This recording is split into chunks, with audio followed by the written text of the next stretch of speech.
Hello viewers, আসসালামু আলাইকুম।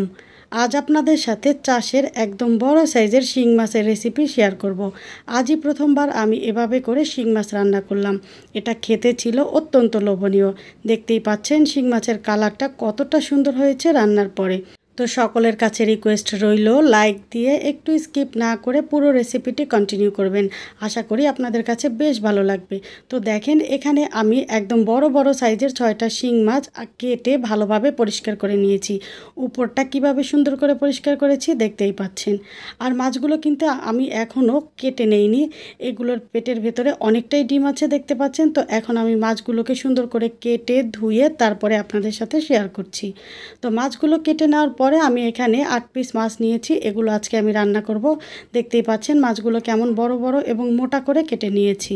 আর এই মাছগুলো আমি লবণ এবং গরম পানি দিয়ে খুব ভালোভাবে ধুয়ে পরিষ্কার করে নিয়েছি। তো এখন চলে যাচ্ছি পরবর্তী ধাপে। চুলায় একটা পাত্রে আমি এখানে পরিমাণ মতো সাদা তেল দিয়ে দিলাম। এখানে কতটা তেল ব্যবহার করেছি তা আপনারা দেখেই বুঝতে পারছেন। তো এখন তেলটা ভালোভাবে গরম হয়ে এলে এখানে দিয়ে দিচ্ছি 1 কাপ পেঁয়াজ কুচি। পেঁয়াজটা আমি হালকা বাদামি কালার করে ভেজে নিব, কোনোভাবেই বেরেস্তা করা যাবে না। তো এখন আমি এখানে দিয়ে দিচ্ছি একটা ছোট সাইজের তেজপাতা। চাষের বড় শিং হলে আমার কাছে খেতে কেমন একটা গন্ধ গন্ধ লাগে। যদি তেজপাতা দেওয়া হয় তাহলে কিন্তু সেই গন্ধটা আর থাকে না। তো এখানে আমি পেঁয়াজগুলোকে হালকা বাদামি কালার করে ভেজে নিয়েছি। এখন আমি এখানে দিয়ে দিচ্ছি অল্প পরিমাণে পানি, যাতে পরবর্তীতে যে গুঁড়া মশলাগুলো ব্যবহার করব সেগুলো যেন পুড়ে না যায়। তো প্রথমেই আমি এখানে দিয়ে দিচ্ছি একটা পাকা টমেটো। পাকা টমেটো দিয়ে শিং মাছ রান্না করলে গ্রেভিটা অনেক ঘন হবে আর খেতেও ভালো লাগবে, দেখতেও সুন্দর হবে। দিয়ে দিচ্ছি স্বাদ মতো লবণ। লবণ কিন্তু যে যার স্বাদ অনুযায়ী দিয়ে দিবেন। দিয়ে দিলাম 1.5 চা চামচ পরিমাণ লাল মরিচের গুঁড়ো। এখানে আমি ভুনাটা একটু ঝালঝাল করে করছি, আপনারা চাইলে কমিয়ে বাড়িয়ে দিতে পারেন। তো দিয়ে দিচ্ছি 1 চা চামচ হলুদের গুঁড়ো, 1/2 চা চামচ ধনিয়ার গুঁড়ো, আর এখানে দিচ্ছি 1/2 চা চামচ জিরার গুঁড়ো। আর শিং মাছটাকে একটু বেশি স্বাদের করার জন্য এখানে দিয়ে দিচ্ছি 1 চা চামচের 3 ভাগের 1 ভাগ গরম মশলার গুঁড়ো। আর দিলাম 1 চা চামচ আদা এবং রসুন বাটা।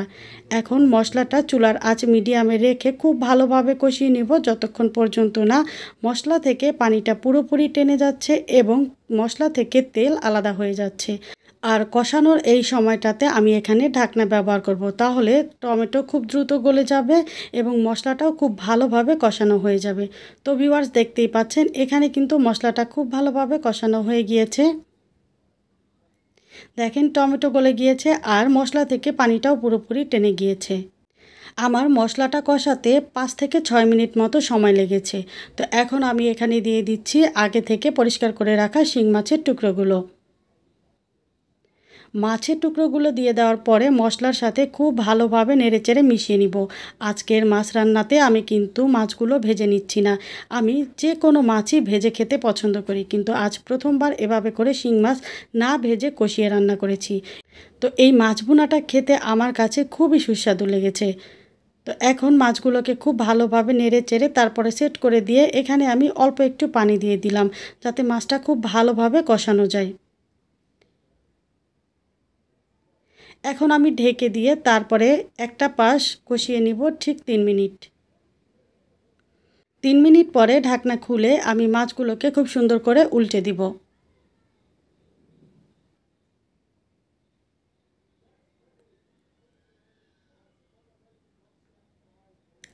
মাছগুলো উল্টানো হয়ে গেলে তারপরে আমি আবারও ঢেকে দিয়ে অন্য পাশটা কষিয়ে নিব 3 মিনিট। এই 3 মিনিট সময়ের মধ্যে এখানে যে অতিরিক্ত পানিটা আছে সেটা কিন্তু টেনে যাবে।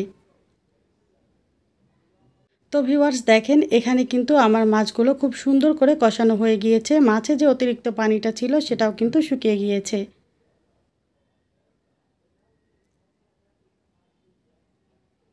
এখনই এটা দেখতে কতটা লোভনীয় লাগছে, তাই না? তো এখানে মাছগুলো খুব ভালোভাবে কষিয়ে নেওয়ার পরে দিয়ে দিচ্ছি পরিমাণ মতো ঝোলের পানি। আমি এখানে কতটা ঝোলের পানি ব্যবহার করেছি সেটা আপনারা দেখে বুঝতে পারছেন। যেহেতু মাছগুলো খুব ভালোভাবে আমি কষিয়ে নিয়েছি, তাই রান্না করতে খুব একটা সময় লাগবে না। আর এই মাছটা রান্না করতে মোট 20 মিনিটের মতো সময় লাগে যদি আপনি সব কিছু রেডি করে রান্না করতে যান। তো ঝোলের পানিটা দিয়ে এখন আমি ঢেকে রান্না করে নিব ঠিক 10 মিনিট। আর 5 মিনিট পরে আমি ঢাকনা খুলে তারপরে কিন্তু খুব ভালোভাবে নেড়েচেড়ে দিয়েছি। ঢাকনা খুলে এভাবেই মাঝে মাঝে নেড়ে চেড়ে দিতে হবে, তাহলে মাছগুলো খুব সুন্দরভাবে রান্না করা হয়ে যাবে। তো ভিউয়ার্স দেখেন এখানে আমার 10 মিনিট পরে মাছটা কিন্তু 80% মতো রান্না করা হয়ে গিয়েছে। তো আমি আবারও একটু ভালোভাবে নেড়ে চেড়ে দিলাম। আর এখন আমি এখানে দিয়ে দিচ্ছি একটা পাকা টমেটো। টমেটোটাকে আমি 8 ভাগ করে নিয়েছি। প্রতিটা মাছের সাথে 1 পিস করে টমেটো। এই টমেটোগুলো খেতে এত অসাধারণ লাগে, এভাবে করে একবার রান্না করে দেখবেন, তখন বুঝতে পারবেন। আর এখানে দিয়ে দিচ্ছি 3টা কাঁচামরিচ। কাঁচামরিচটা আমি ফাটিয়ে দেইনি, সুন্দর একটা ফ্লেভারের জন্য দিয়েছি। তো এখন আমি ঢেকে রান্না করব আরও 2 মিনিট। 2 মিনিট পরে দেখেন এখানে কিন্তু আমার রান্নাটা 95%-এর মতো হয়ে গিয়েছে। একদম গ্রেভিটা ঘন হয়ে এসেছে, যেভাবে আমি পছন্দ করি খেতে ঠিক সেরকম। এখন এখানে দিয়ে দিচ্ছি অল্প পরিমাণে ধনিয়া পাতা কুচি। ধনিয়া পাতা দেওয়ার পরে আমি ঢেকে রান্না করব আরও 1 মিনিট। কেউ যদি ধনিয়া পাতা খেতে পছন্দ না করেন তাহলে একদম শেষের দিকে কিছুটা ভাজা গুঁড়ো জিরে দিতে পারেন।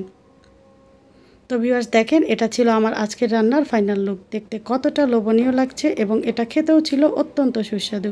তো আমি আশা করি আমার আজকের রেসিপিটি আপনাদের কাছে ভালো লেগেছে। যদি ভালো লেগে থাকে অবশ্যই লাইক, কমেন্ট এবং শেয়ার করে দিতে ভুলবেন না প্লিজ। আর যারা প্রথমবার আমার রেসিপিটি দেখছেন চাইলে চ্যানেলটা সাবস্ক্রাইব করে পাশে থাকা বেল আইকনের অল অপশনটি সেট করে নিতে পারেন। দেখা হবে পরবর্তী রেসিপিতে। ততক্ষণ পর্যন্ত ভালো থাকবেন। আল্লাহ হাফেজ।